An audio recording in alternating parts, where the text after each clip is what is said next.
name is Norm Volsky, your host, and this is the Digital Health Heavyweights podcast. Thanks, Norm. It's an honor to be here, and it's been fun to work with you over the years. Stepping into the ring with me is Craig Wortmann, CEO of Sales Engine and founder of the Kellogg Sales Institute at Northwestern University. Craig, welcome to the Digital Health Heavyweights podcast. I'm not a heavyweight, Norm, but I will attempt to portray one. How's that? You look like a middleweight at best physically, but for sales, you're a heavyweight, in terms of knowledge. So I'll take it. I'll take that. It's figurative, not specific. Not literal. To appearance. Yeah, not literal. So Craig, welcome to the podcast.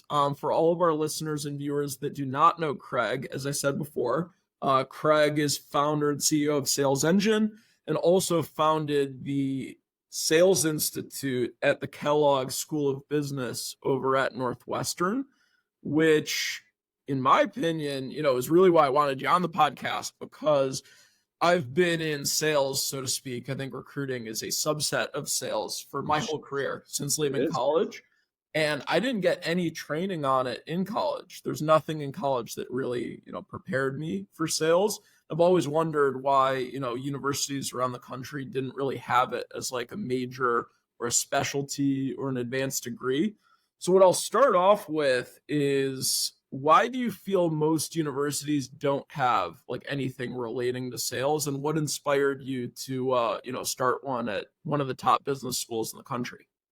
Yeah, no, great question. So again, thanks for having me. This is fun. I love these chats, and hopefully I can be helpful to your audience. So there's a couple angles on your question. One is sort of straight down the middle. One is a little rough. I'll give you both. So the straight down the middle, the easier one is, I think the reason that business schools in general, and then I'm going to make a distinction, sort of the elite business schools, the Kellogg's, the Booths, the Harvards, the Stanfords, those have historically they've not thought about sales as a discipline like you would when you imagine walking into business school. You can go to the marketing department, go to economics, you go to finance, you go to strategy. Those are all disciplines. And I use that word, sort of in the technical sense. They've not thought about sales as a discipline. They've thought about it, and this is going to transition to the more rugged part of my answer. They've thought about it as more of a trade school skill. This is a set of skills that when you go to IBM, like I did 350 years ago and went through sales school, that's the job of the company, to take this kid and train him or her sales, right? So that's been sort of the attitude and belief amongst business schools. Not all of them. There are people that beat us, Kellogg, to the market on this notion of the Sales Institute. The rougher answer is sort of the darker one, which is true also, especially at the elite level. Many administrators, many professors look at sales as a second-class citizen.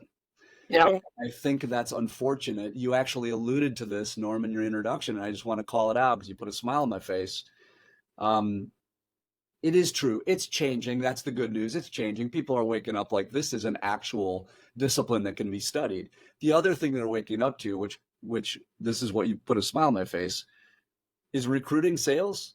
Yeah. Is dating and parenting sales? Yeah. Is getting a job sales? Yeah. And look, I'm not one of those guys that says everything you do is sales. That's not true.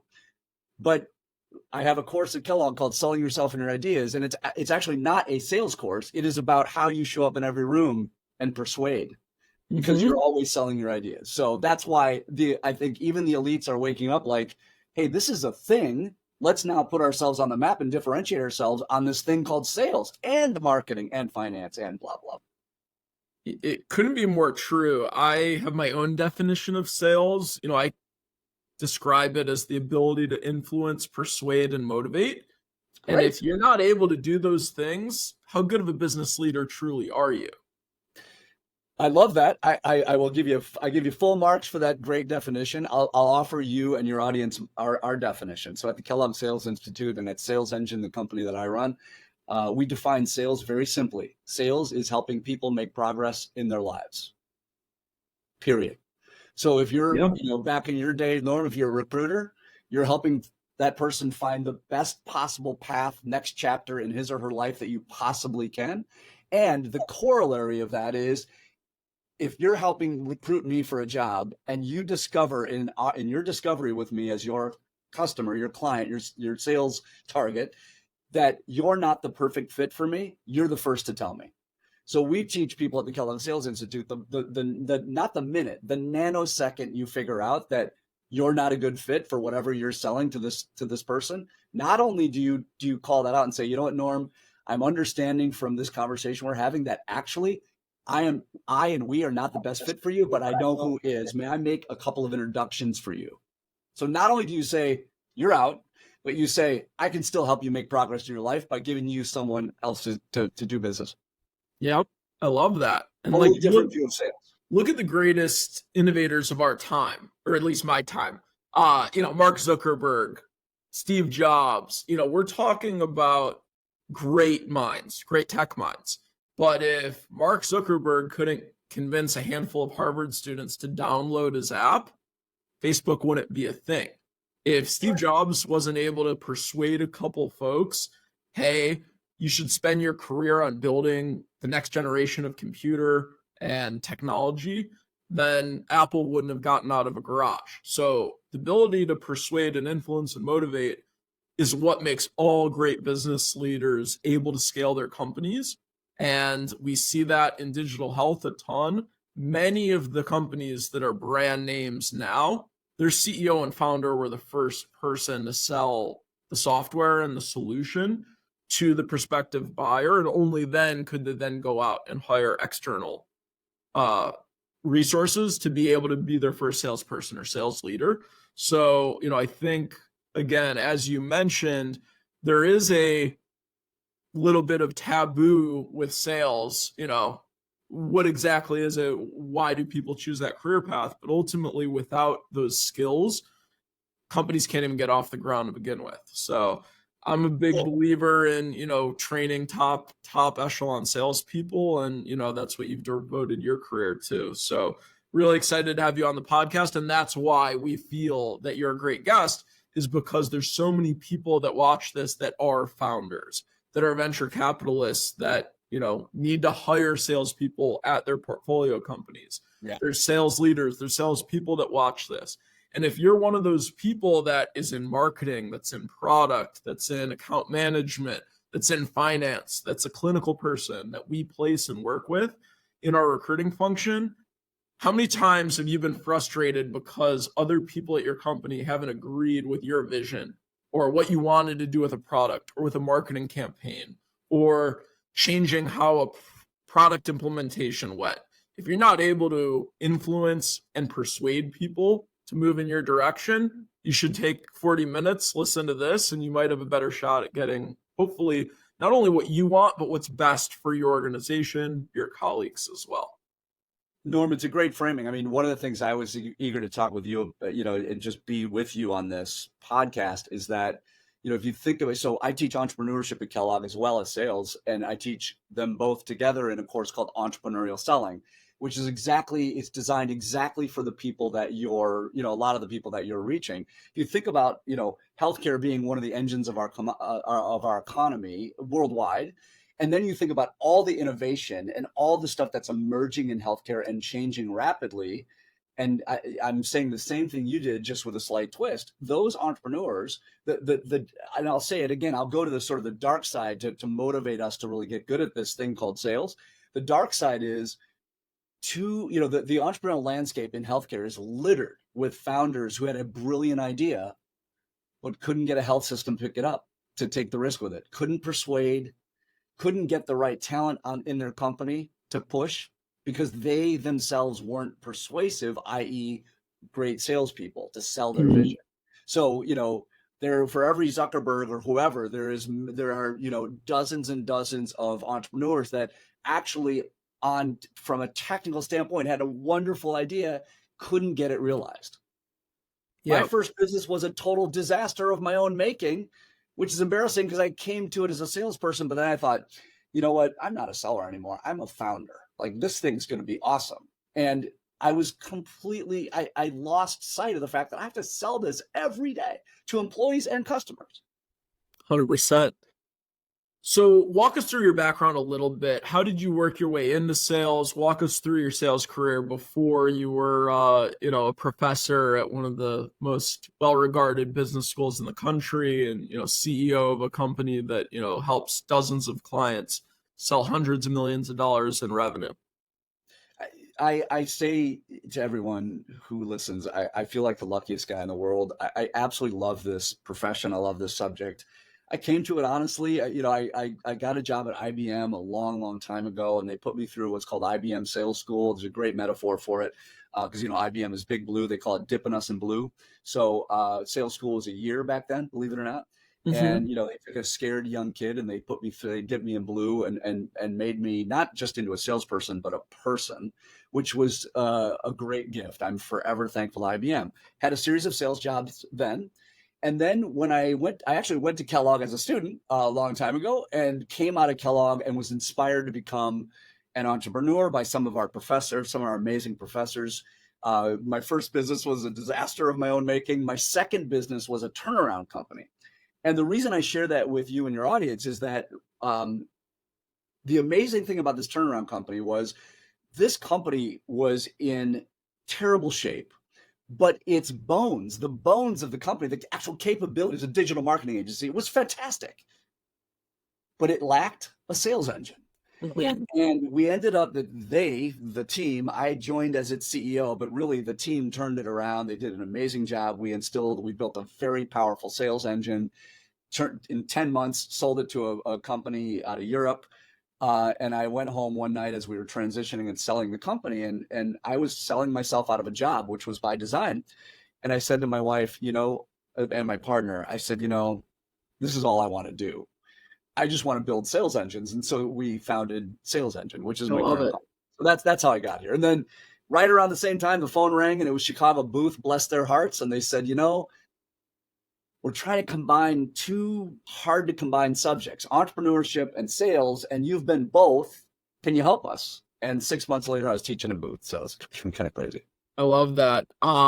There's so many sales books. There's so many methodologies. There's so many tips and tricks out there. If you had to really, whittle it down to 3 sales books, that you'd recommend anyone who goes through your program read, what's your top 3 or so? Yeah, I'll give you 3. One is by my friend, Bob Mesta, who is an amazing man, has taught me a lot. He wrote a book called Demand Side Sales. Bob is many things, but he is one of his many, many talents is he's a design thinking expert. And he sort of he's a very successful entrepreneur as well, came at sales from this angle of how might I discover the progress people are trying to make and structured the sale that way. Profound book, Demand Side Sales.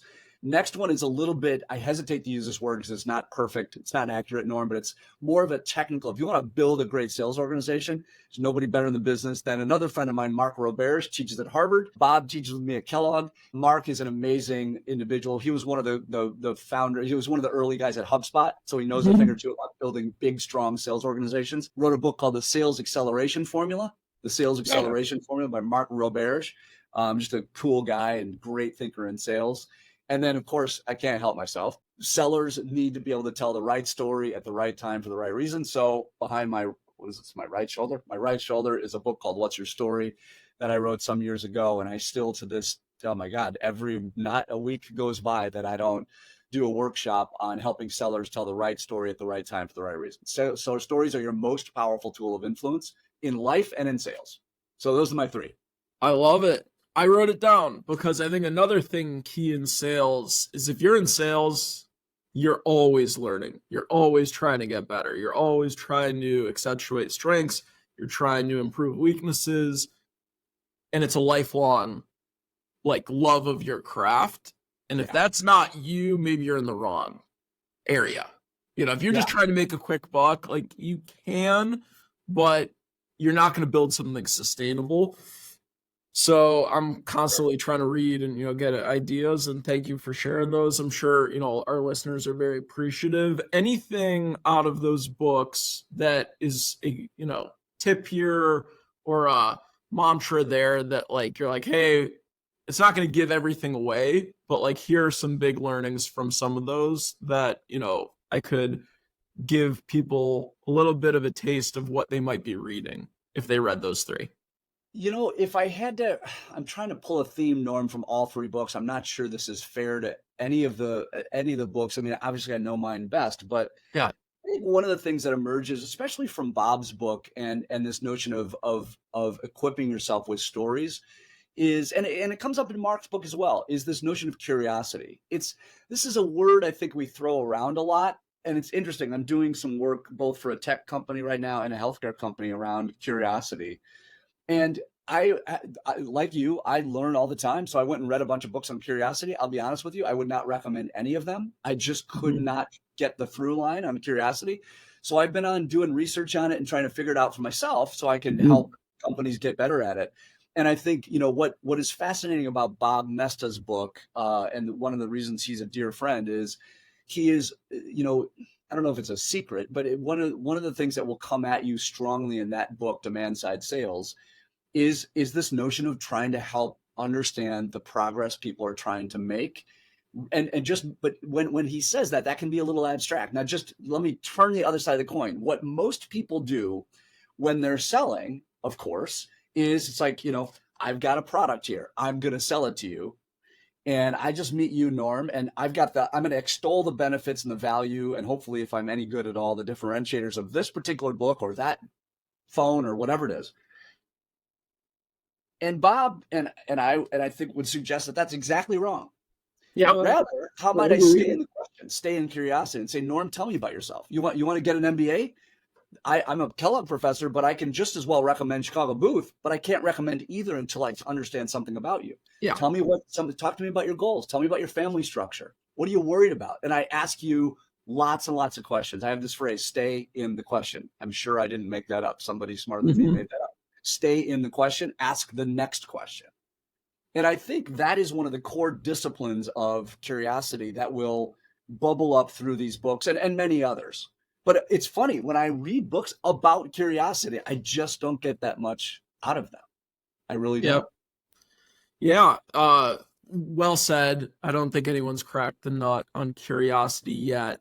I think something that I've noticed is the best salespeople tend to just want to be problem solvers. They want to solve other people's problems, and you don't know what to solve unless you know what's bothering them and what the issues are that they're experiencing. And, you know, I think, the natural inclination and the reason sales, you know, has a black eye and why some people don't consider it like an advanced profession, you know, like being a doctor or a lawyer or an accountant or something that's, you know, a little bit more prestigious, you know, more fun for your mom to talk about, with her friends, is ultimately because so many people go at it from the wrong angle and are only thinking like, what's in it for me? Like, how can I benefit from this? It's like, if you're focused on helping everyone else benefit, you just happen to kind of ride that wave with them, in a way. So really, really helpful. I think, you know, the question probably anyone, you know, watching or listening to this podcast is going to be very interested in you answering is, if you were hiring a sales team, what would you be looking for? What are the characteristics that are just your non-negotiables? They have to have this because you've seen too many people not have it, and that be the reason they're not successful. Yeah. I will answer that directly, and I'll use a framework that I hope will be helpful to your listeners, and that is every MBA and executive MBA course, every workshop that I build, every master course that we call them through Sales Engine that I build, stands on a foundation of three things: knowledge, skill, and discipline. And and again, this abstracts out beyond sales to anything: parenting, playing chess, anything. You stand on three pillars: knowledge, skill, and discipline. And so when we consult our clients, from CEOs of huge companies on down to the hottest new portfolio companies that we invest in, one of the things that we say to the leadership team is, when you're hiring and building sales organizations, and we always take it down to the N of one, when you're hiring Norm, when you're hiring Craig, here's what you're looking for. You're looking for a powerful combination of knowledge, skill, and discipline. And guess what the least important one is? Knowledge. Yeah, exactly.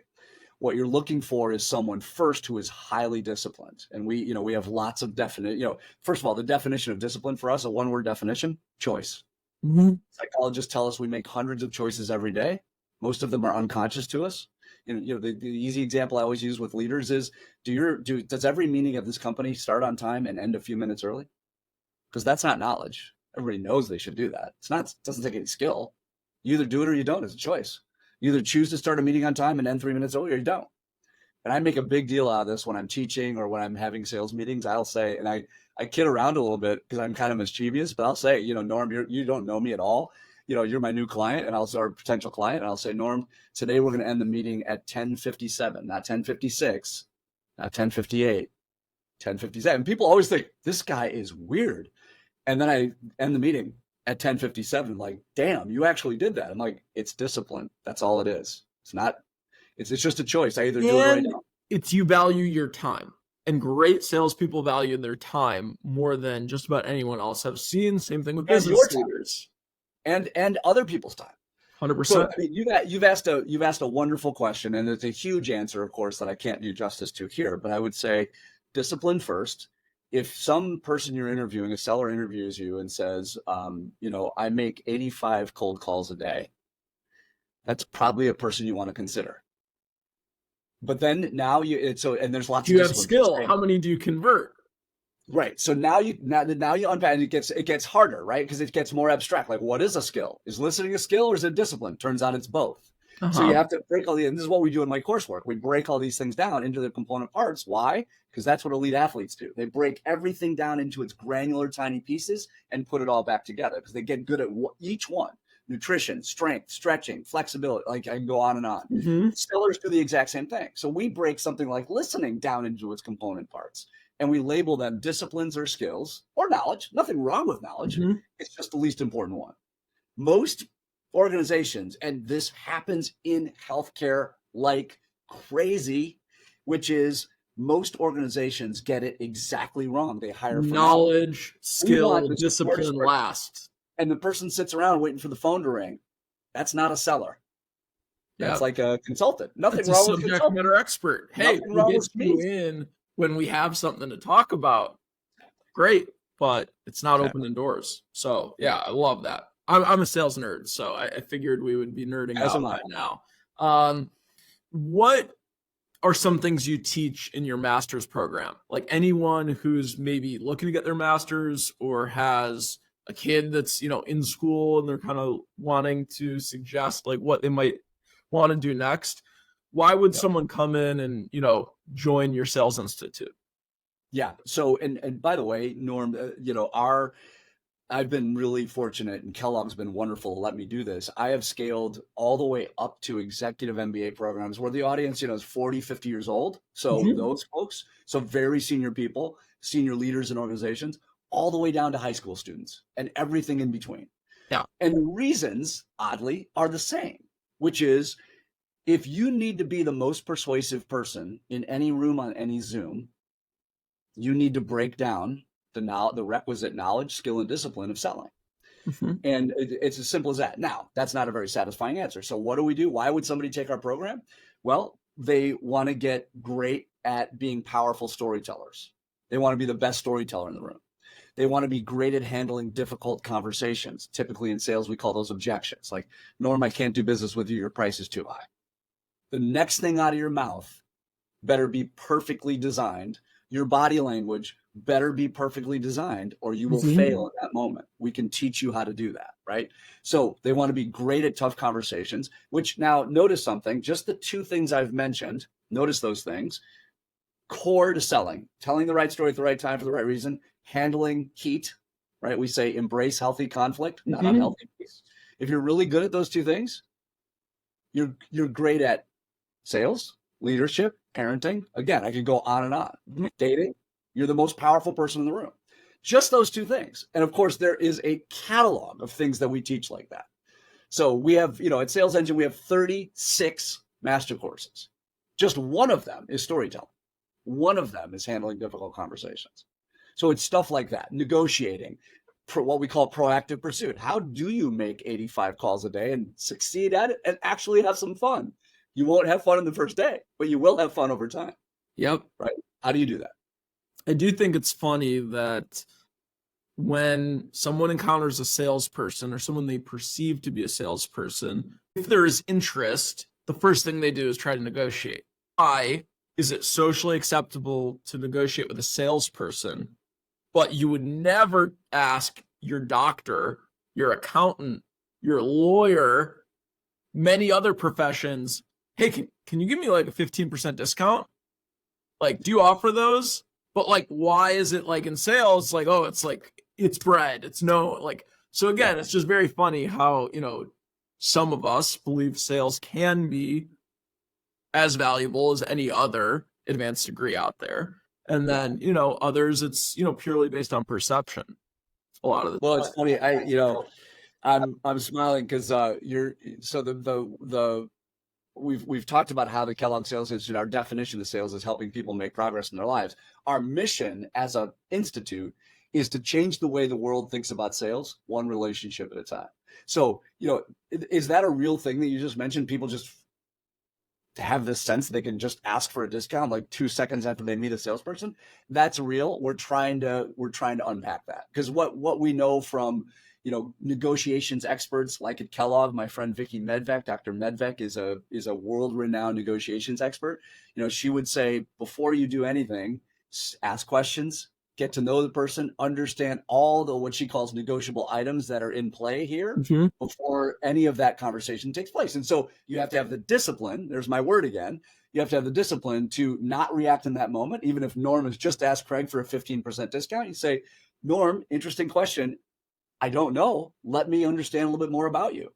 And now I change the game on you a little bit. Of course. But I'm not manipulatively, just legit. Like, I want to understand more about you so we can figure out there are certain companies that would offer different pricing too, because multitude of factors, some of which, how enjoyable are they to work with? How reputable? Have they had a successful track record? Do we see ourselves doing a lot of good business together? Like, all those things. But usually the people that ask that early do not end up in that second category, which is the funny, unique piece of that. And the tough job as sellers, Norm, is for us to find out whether we could end up getting them to that second bucket. I mean, this is where Dr. Medvec is so powerful. She talks about, all those things you just mentioned. Have we had a long relationship? Is the brand, all these things. Those are what she would call items, negotiable items. And so if I come at you with a ask for a discount, and then suddenly you open my mind to all these other things I value, guess what becomes less important? The discount, because you've just created so much more value for me.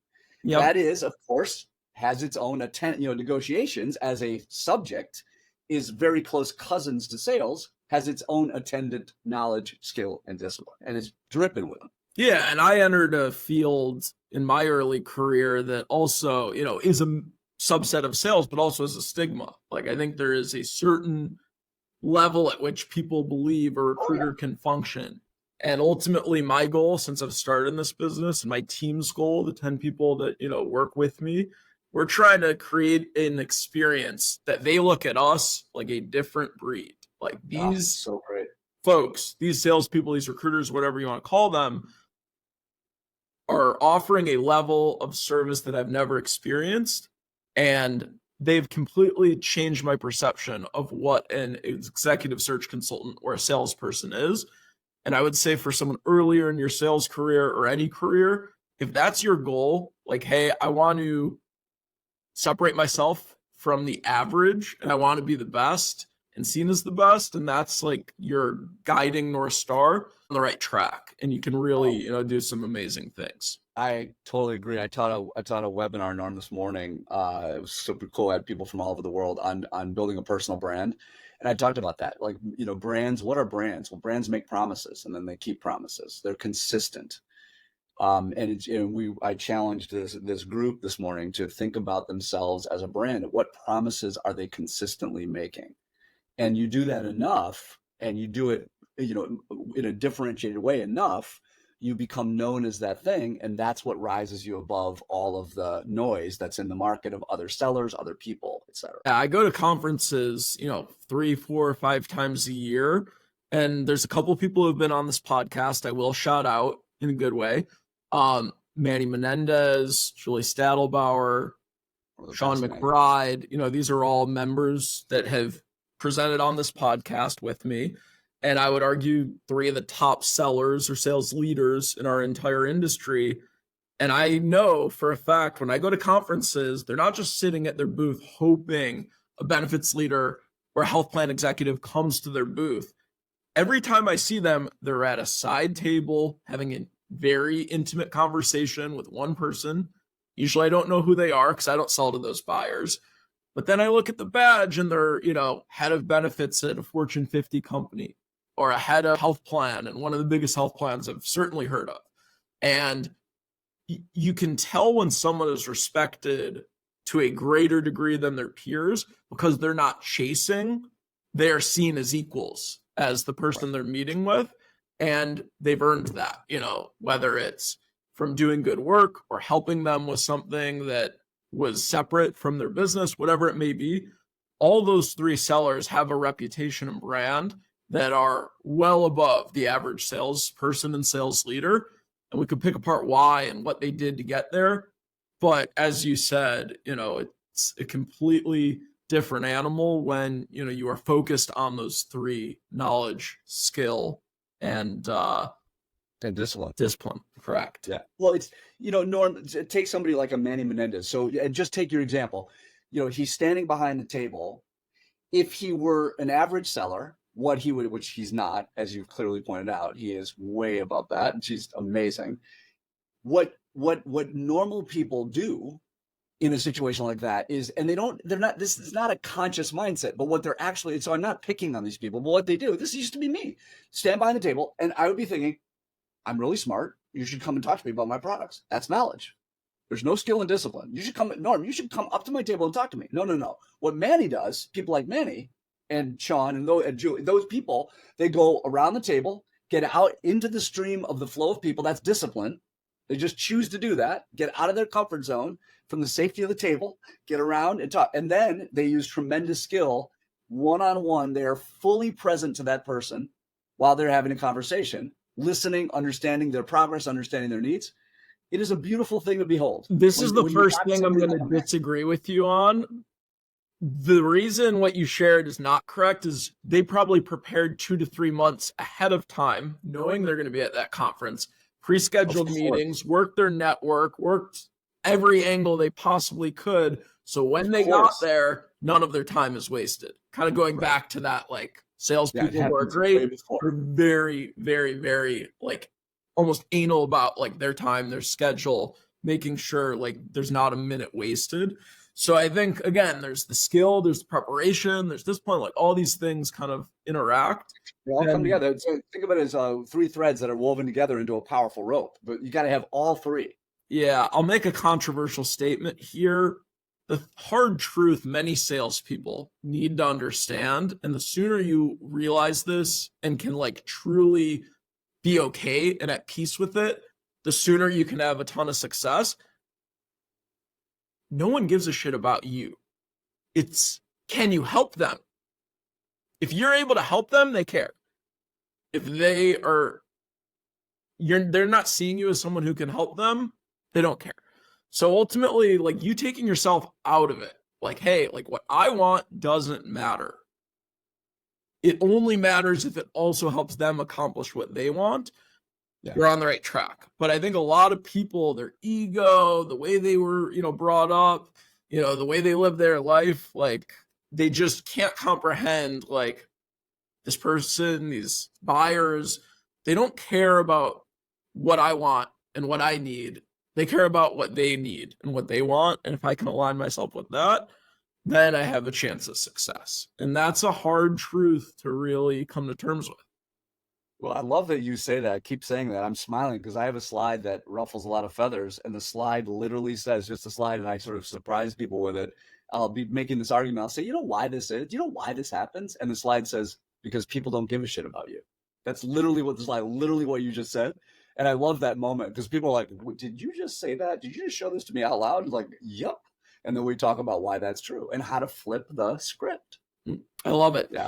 So there's a lot of great founders in healthcare, and many times, most times more than any other industry, I would argue, they're so mission driven. They have like a good reason, to be in business and to start a company and, create a product.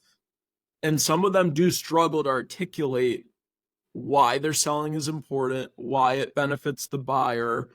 And many times, like if I had to self-diagnose why most digital health companies that are really early, that have great idea, great product struggle, is because they talk too much in the weeds and they're not able to explain it to someone that hasn't done years and years of research in a very niche defined area.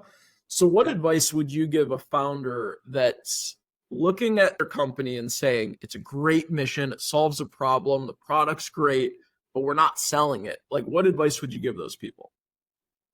My friends, two of my dear friends and fellow professors at Kellogg, Carter Cass and David Schoenthal, and I do this exercise once in a while with founders where we say, take a minute. You got 1 minute. Just measure it by your clock or your phone. You got 1 minute. Write down all the stuff about your company that you would say. What's your differentiators? What is the mission? Why should people find it interesting? And they do that as an exercise. They get it all down. It's their normal pitch. It's about a minute. Then we say, great. Now do it in 30 seconds. Now do it in 15 seconds. Now get it down to one sentence, and now get it down to a hashtag. And they find it, of course, very, very challenging to do that. And so my advice is, and then we sort of widen it back out. We say, okay, I would replace all that stuff up here, that whole page of a minute that you take a minute to read a page, all that stuff, reverse it. So now start with the one sentence to get the hook.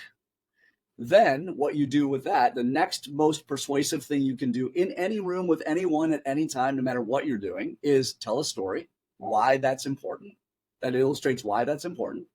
And use metaphors, stories and metaphors, analogies, because people can relate to those things. This digital health solution, Norm, is like, use a metaphor there or an analogy. And then Norm goes, oh my God, this hugely complex thing. I sort of get it now. I've heard many, this is the Uber of healthcare. Like, people are on the right track with that, but it is overused. Right. And that, of course, is an overused one. But yeah, like that's the concept. And I will tell you, and I know it's happening with your audience right now. Some people are fighting us on this, and because very technical founders, scientists, people in biology, chemistry, they'll say, well, but that analogy is not exactly right, because their technical mind is seeing all the gray areas that it doesn't apply.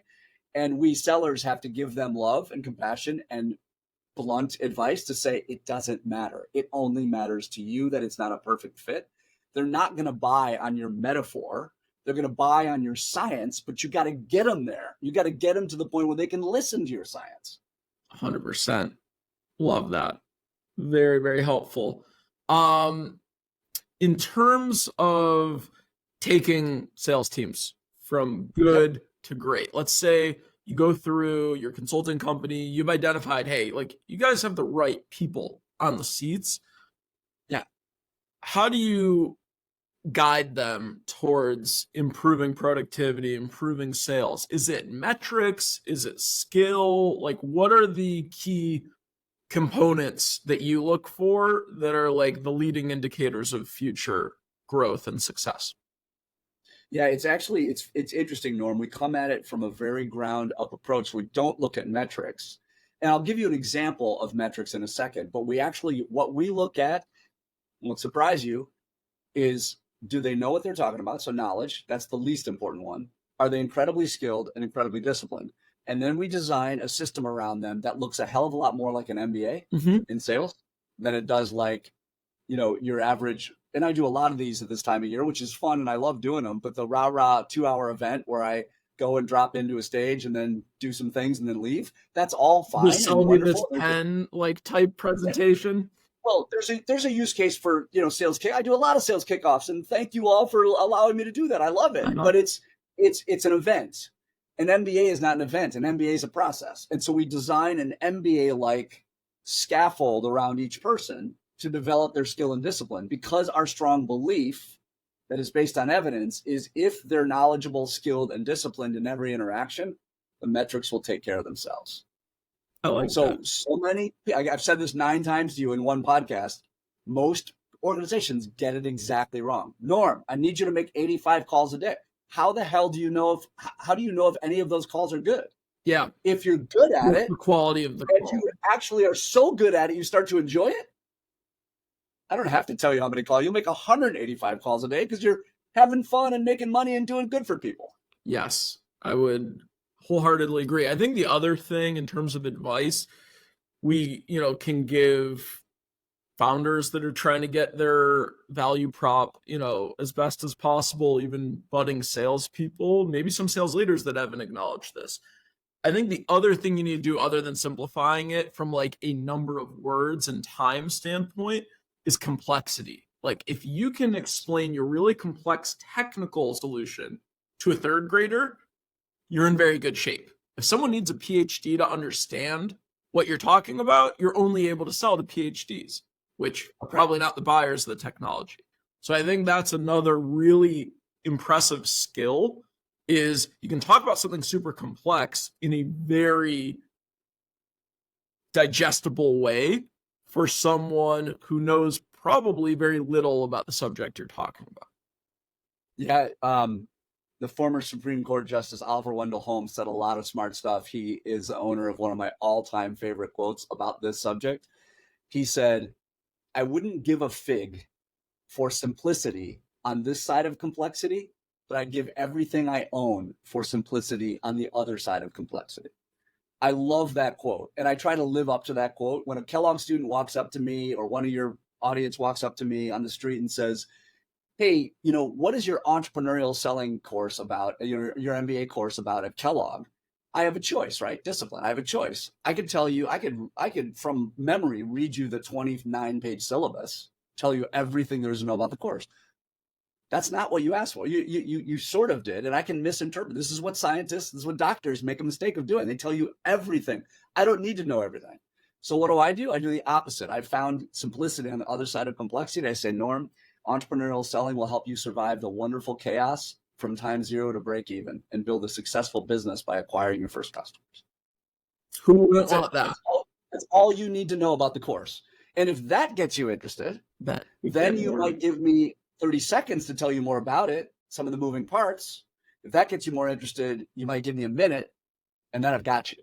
Well, for someone who studies this constantly for 13 years, you're certainly a master of your craft. Love what you're. Well, thanks. It's a lot of fun. Love what you're sharing. What kind of time commitment is this Sales Institute? Because a lot of the people that might be interested might be working full time and might not be able to just drop everything and put their career on hold for 2-3 years. So can you kind of walk us through, like, can it be done virtually? Do you have to live in Chicago for a certain period of time? Can you walk us through the dynamics just to see who, watching and listening might be a candidate for it? Yeah, there's so from thick to skinny and everything in between. So the Kellogg Sales Institute, of course, exists in a business school. So if you want to take the MBA courses, the executive MBA course, you have to enroll in Kellogg. Yep. So that's the biggest sort of high fidelity solution. However, one of the awesome things Kellogg has let me do is design online courses that exist that are Kellogg products, if you will. They're my products that are Kellogg branded products. One is called Kellogg Mastering Sales. That's a 10-week online course available.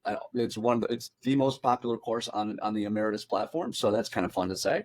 It's 10 weeks. It's super popular. That happens in rolling enrollments. You do not have to be a Kellogg student. So that's the one webinar I did today. Anybody in the world can join that course. We had people all over the world talking about a piece of that course called Building a Personal Brand. There's a longer form. So there's Kellogg Mastering Sales, 10 weeks. There's Kellogg Sales School, which is 7 months. So a bigger beast online. Think of it as a full-blown sales school, soup to nuts. Obviously more expensive, more going on, 7 months, more commitment. But again, available to anybody, Kellogg or not Kellogg. And then the lowest fidelity solution that's easiest to access is my own company, Sales Engine's master courses. There are 36. And those are fully digital on demand, and you go through them at your own pace. And there are 36 different subjects, again, soup to nuts on the sales process. You can do that in, it would be a hell of a thing to do it in a couple of weeks, but you could do it if you want. But we recommend over 6 months, you just go through these master courses. So anything, all those and anything in between. Thank you for all your guidance to me, to everyone listening. That again, anyone who's looking to persuade and motivate people, sales is something you should study. I think it's, probably the biggest misunderstood key to success in business that exists. So thank you very much. We do want to wrap this up with asking you, how do you practice what you preach from a personal standpoint, just in health? Like, how do you, in a very stressful job, you're running a company, you're a professor at one of the, most sought after MBA programs in the country. What do you do to de-stress and exercise and stay healthy and, keep a very uncluttered mind when you have a lot of responsibility? Oh, well, thanks for asking this question. I love this question. I wouldn't be a very good teacher of discipline if I didn't do it myself, because teachers have to model the behavior first. We can't just stand in front of the room and say, you should do that. Don't do as I say, or do as I say, not as I do. So I have to be both. So my regimen is very disciplined. I'm 6 to 7 days a week in my gym, working out, either doing lifting, pull-ups, push-ups, treadmill, the whole show, that whole thing. And that happens almost every single day. So I was on the treadmill this morning a couple hours ago, and I get up very early because that's a gift that IBM gave me a long time ago, and it's never gone away. So I get up very early. I get my gym stuff in, gets my mind centered, gets my mindset right, gets my body in shape, and away I go. All right. Well, I'll be respectful of your time. Another key learning in this. Thank you for joining us on the Digital Health Heavyweights podcast, Craig Wortmann from Sales Engine. And, I would highly recommend anyone interested in being more persuasive to check out his courses that are offered through Kellogg as well as Sales Engine. Take care. Norm, thanks. Thanks so much. And thanks to your audience. I hope this was helpful to you all. Great. Thank you. Thank you for joining. Please like, comment, and subscribe below if you enjoyed it.